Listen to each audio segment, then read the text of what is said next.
Ahadi ya katiba mpya ilielezwa mchakato wake utaanza ndani ya siku 100 na zimevuka. Watu wanaona hawauoni mchakato ila wanaona mjadala tu.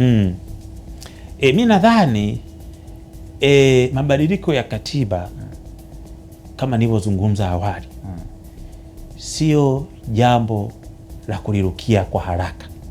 Kwa sababu gani? Ni lazima tuwe na maridhiano. Kwa mimi ninaamini kinachokwamisha katiba ni maridhiano. Kwa sababu tunakwendaje kwenye bunge la katiba ambalo linahitaji watu kutoka kila eneo?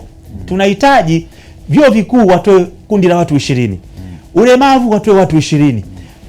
Vyama vya siasa vitoe kundi lake. Tunahitaji pia tuone taasisi za dini zitoe watu wake. Tunahitaji kuona watu wa kila aina, vijana watoe watu wao, lakini wabunge wawepo.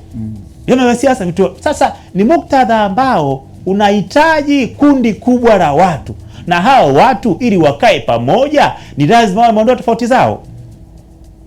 Wako viongozi wa dini ambao kila asubuhi ni kuinanga serikali kwapo.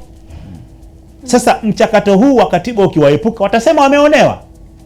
Kwa mimi nadhani jambo la msingi kabisa ni kwenda kwenye meza ya maridhiano kwa haraka ili sasa katiba ipatikane. Kwa hiyo tunaposema kwamba katiba haijapatikana ndani ya siku 100 ni kwa sababu kuna kundi halijakubali kukaa kwenye maridhiano ili tufanye mchakato wa awali tuende kwenye mchakato wa katiba.